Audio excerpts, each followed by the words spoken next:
Hello, তোমরা সবাই কেমন আছো? আশা করি সবাই ভালো আছো এবং খুশিতে আছো। তো আজকে যেটা পড়ানোর টপিক হচ্ছে সেটা কি বন্ড স্ট্রেংথ। বন্ড স্ট্রেংথটা পড়াবো। বন্ড স্ট্রেংথটা কার উপরে ডিপেন্ড করে? আমাদের বন্ড ডিসোসিয়েশন এনার্জি বা বন্ড এনার্জির উপরে ডিপেন্ড করে। তো এখন বন্ড স্ট্রেংথ জিনিসটা কি? ধরো একটা মলিকিউল রয়েছে, ধরো এ আর বি একটা মলিকিউল। ধরো এখানে আমি লিখলাম এ বি একটা মলিকিউল, এ বি একটা হচ্ছে মলিকিউল। এই মলিকিউলটার মধ্যে আমি বলেছিলাম যে এ অ্যাটম এবং বি অ্যাটম যুক্ত হচ্ছে একটা বন্ধনের মাধ্যমে। তাকে আমরা কি বলছি? সেটাকে আমরা বলছি বন্ড। বুঝতে পারছো? বন্ড বা বন্ধন। তো এ এবং বি এই যে বন্ডটা তৈরি হয়েছে, এই বন্ডে একটা স্ট্রেংথ থাকবে। যদি আমি একে ভেঙে দেওয়ার চেষ্টা করি বা দুটো অ্যাটমকে একসঙ্গে কাছাকাছি নিয়ে আসার চেষ্টা করি, যে বন্ধনটা গঠন করবে, সেই বন্ধনটা গঠন করতে গেলে কত পরিমাণ এনার্জি লাগবে, বা বন্ধনটাকে যদি ভাঙতে হয় কত পরিমাণ এনার্জি লাগবে, সেটাকে আমরা কি বলছি? আমরা বন্ড স্ট্রেংথ বলছি। ওকে, যেমন ধরো এই এ বি, ধরো আমি লিখলাম, ধরো সামনে আমি H2O লিখলাম। এটাকে ভাঙবো আমি, এটাকে ভেঙে আমি কি হবে, একটা রেডিকেল ফর্ম করবে আর একটা এইচ ডট রেডিকেল ফর্ম করবে। ও এইচ এইচ, তাহলে দুটো লোন। তো এই যে এই বন্ডটাকে আমি ভাঙবো, এই বন্ডটাকে যে ভাঙবো, যে একটা এনার্জি রিকোয়ার্ড লাগবে, যে একটা অ্যামাউন্ট অফ এনার্জি একটা লাগবে, যে এনার্জিটা দিয়ে একটা পার্টিকুলার বন্ডকে আমি ভেঙে দেব, সেই এনার্জিটাকে আমরা কি বলছি? Bond dissociation energy. সেটাকে আমরা কি বলছি? Bond dissociation energy. বুঝতে পেরেছো? তো তাহলে আমি কি বললাম, যে দুটো একটা মলিকুলের মধ্যে একটা বন্ড ভাঙতে গেলে যে পরিমাণ এনার্জি লাগবে, মানে একটা ওই পার্টিকুলার বন্ডটাকে ভাঙতে গেলে যে পরিমাণ এনার্জি লাগবে, তাকে আমরা কি বলবো? Bond dissociation energy. মানে ডিসোসিয়েট করে দিতে হবে, ভেঙে দিতে হবে। এবং এই ভাঙাটা কিভাবে হয়? গ্যাসিয়াস ফেজে হয়, দুটোরই গ্যাস ফেজে হয়। এবং ভাঙা কিভাবে হবে? বন্ডটা ভেঙে গেলে এটা রেডিকেল ফর্ম করবে। সেই রেডিকেলগুলো কোন কোন স্টেটে থাকবে? সেই রেডিকেলগুলো কিন্তু গ্যাসিয়াস স্টেটে থাকবে। মাথায় ঢুকেছে? এরপর ধরো আমি এখানে লিখে দিয়েছি, বন্ডগুলো লিখেছি এবং তার সামনে এনার্জিগুলো লিখেছি, বন্ড ডিসোসিয়েশন এনার্জিগুলো লিখেছি। এবং এর ইউনিটটা কি? এই যে এনার্জির ইউনিটটা কি? এনার্জি ইউনিটটা হচ্ছে kilo calorie, kilo calorie per mole. কেন 1 মোল ধরেছি আমি?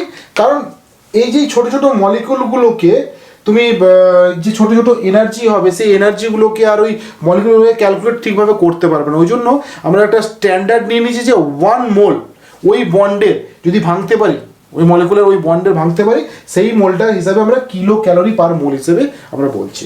তাহলে কি হচ্ছে দেখো, এখানে একটা সিঙ্গেল বন্ড রয়েছে, C carbon to carbon single বন্ডে এনার্জি কত? 83 to 86 kilo calorie per mole. যখন ওটা ডবল বন্ড হয়ে যাচ্ছে, তখন দেখো এর এনার্জিটা বেড়ে 146 থেকে 150 কিলো ক্যালোরি পার মোল হচ্ছে। এবং যখন ওটা ট্রিপল বন্ড হয়ে যাচ্ছে, দেখো 199 থেকে 200 কিলো ক্যালোরি পার মোল হয়ে যাচ্ছে।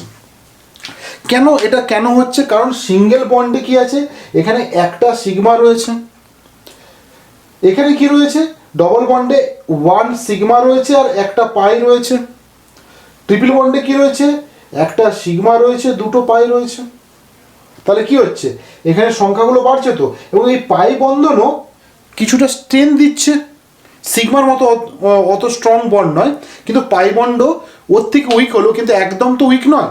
তো সেই জন্য ও কী করছে? বন্ড এনার্জি বা বন্ড ডিসোসিয়েশন এনার্জিটা বেড়ে যাচ্ছে। যেমন ধরো আরেকটা জিনিস তোমাদের বলে দিই, এই বন্ড ডিসোসিয়েশন এনার্জি এটা একটা average energy. Average bond energy কেন বলা হয়? ধরো যদি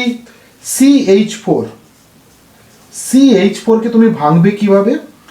CH4কে আমরা এভাবে লিখি, তার স্ট্রাকচারটা এভাবে আমরা করি। প্রথমে আমি একটা বন্ডকে এখান থেকে ভেঙে দেবো। তাহলে প্রথমে বন্ডটা ভেঙে দিলে কি হবে? একটা বন্ড ভাঙলে, এই বন্ডটা ভাঙলে ধরো এটার কিলো ক্যালোরি আমি জানি যে এত কিলো ক্যালোরি পার মোল।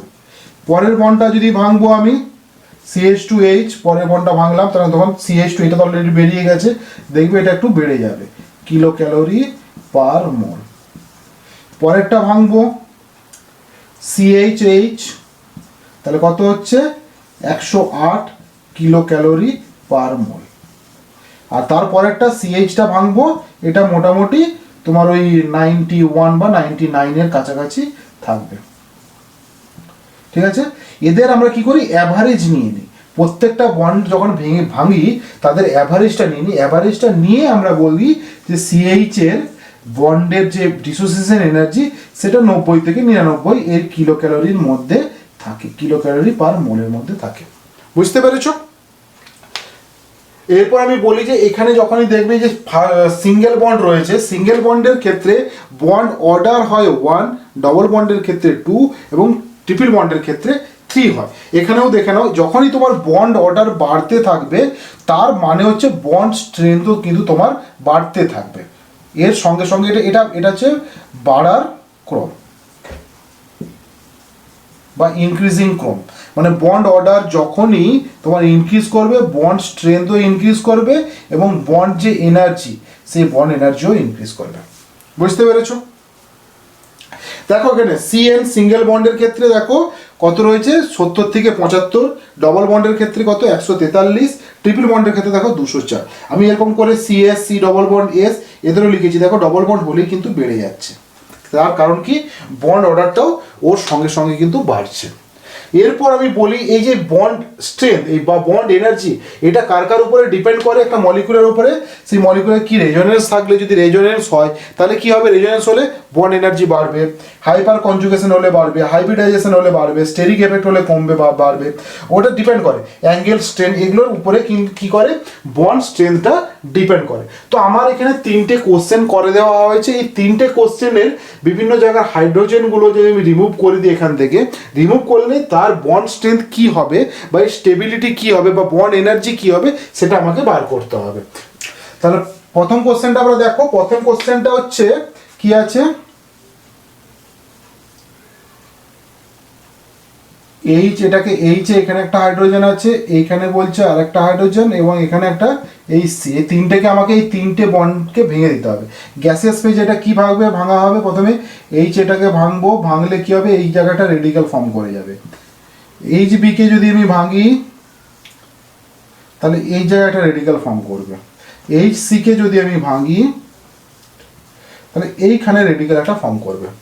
তো আমাকে দেখতে হবে যে এই রেডিক্যালের স্টেবিলিটিটা আমাকে দেখতে হবে, রেডিক্যালের স্টেবিলিটি দেখলেই আমি বন্ড স্ট্রেংথ বা বন্ড ডিসোসিয়েশন এনার্জি এটা আমরা বলতে পারবো।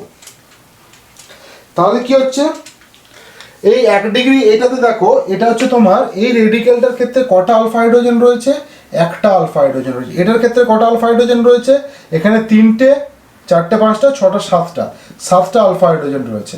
এর ক্ষেত্রে কটা, 2টো, একে 3টা আলফা হাইড্রোজেন রয়েছে।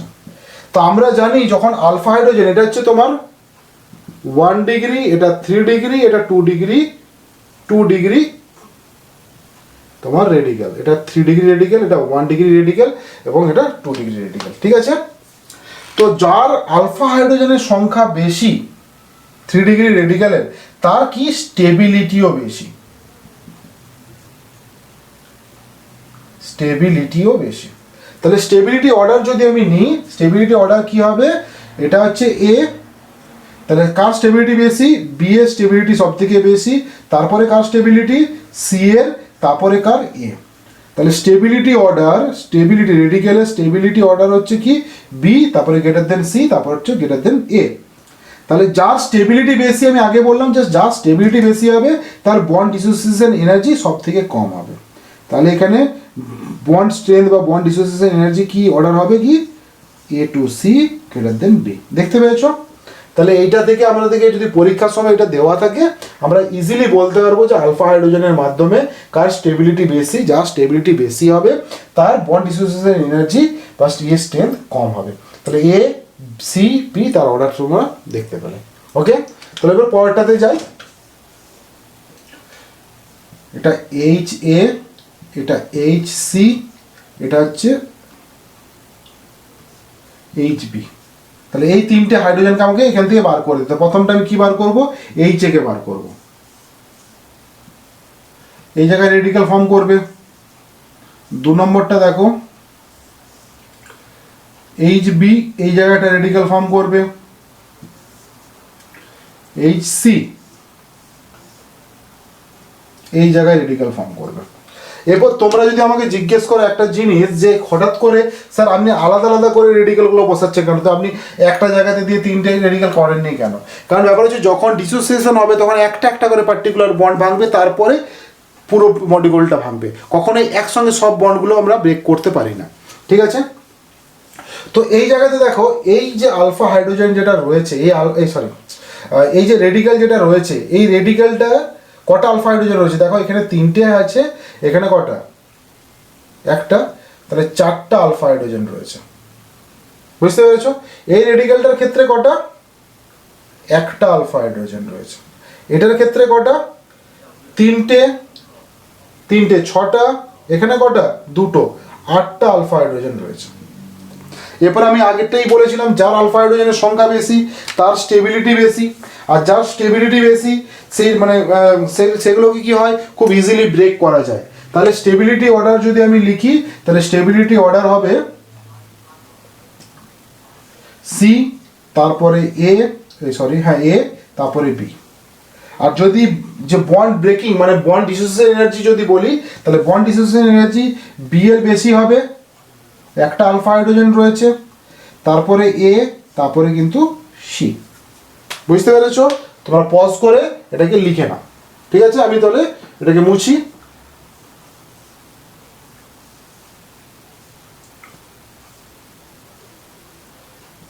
এটা এইচ এ, এখান থেকে একটা হাইড্রোজেন যদি করি, এটা এইচ বি, এখানটা ধরো এইচ সি, এটা ধরো এইচ ডি। তাহলে প্রথমটা যদি আমি বার করি, এইচ এ কে বার করি এখান থেকে, তাহলে কি হবে, এই জায়গায় একটা রেডিকেল ফর্ম করবে। যদি বি থেকে বার করি তাহলে এখানে একটা রেডিকেল ফর্ম করবে।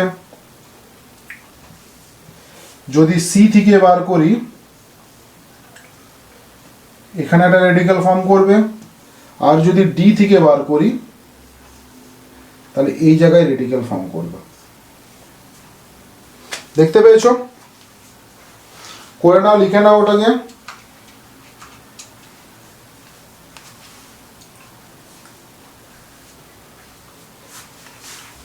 লিখেছো? এই যে এই রেডিকেলটা, এখানে যে হাইড্রোজেনটা বেরিয়ে গিয়ে হাইড্রোজেন এইচ এটা বেরিয়ে গেল, এই রেডিকেল হিসেবে এইচে বেরিয়ে গেল, এখানে একটা রেডিকেল ফর্ম করলো। তো এই রেডিকেলটা দেখে কি মনে হচ্ছে, এই রেডিকেলটা তুমি কি দেখতে পাচ্ছ, এটা 3 ডিগ্রি রেডিকেল, এবং এই রেডিকেলটা কি করছে, টেক পার্ট করছে, রেজোনেন্সে টেক পার্ট করছে। তাহলে এই রেডিকেলটা রেজোনেন্সে টেক পার্ট করছে, এবং এর আলফা হাইড্রোজেন কটা, তিনটে, এখানে কটা, দুটো, পাঁচটা আলফা হাইড্রোজেন রয়েছে। তাহলে কি হলো, এটা 3 ডিগ্রি রেডিকেল এবং পাঁচটা আলফা হাইড্রোজেন রয়েছে, এবং কি, এবং এটা রেজোনেন্সে টেক পার্ট করছে, ঠিক আছে? এটাকে দেখো, এই রেডিকেলটা কোনোভাবে রেজোনেন্সে টেক পার্ট করছে, কোনোভাবে রেজোনেন্সে টেক পার্ট করছে না, এখানে কোনো রেজোনেন্সে টেক পার্ট করছে না, নো রেজোনেন্স, ওকে?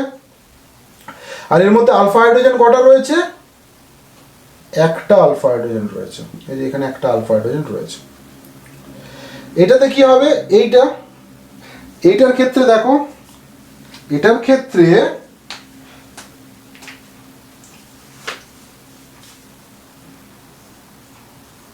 রেজোনেন্সে টেক পার্ট করছে, তাহলে এটা কি হচ্ছে, এখানেও কিন্তু রেজোনেন্স হয়েছে।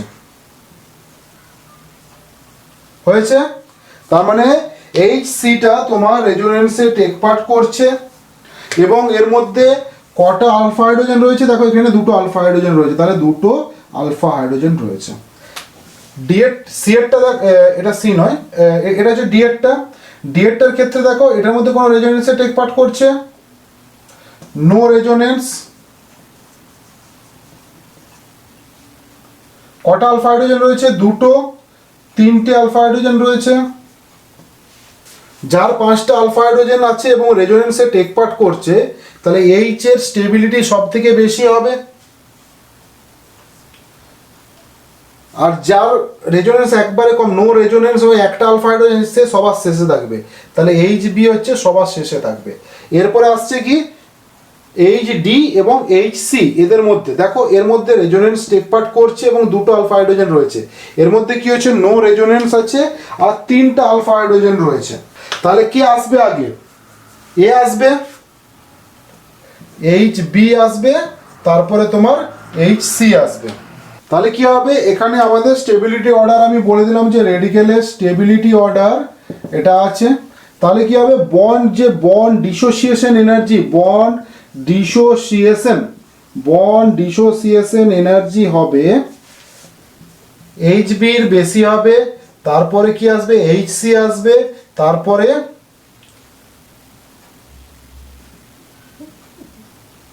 এটা কি, এটা হচ্ছে তোমার এইচ সি, তাহলে এখানে এইচ সি হবে, এটা এইচ ডি, তারপরে এইচ এ। বুঝতে পেরেছো?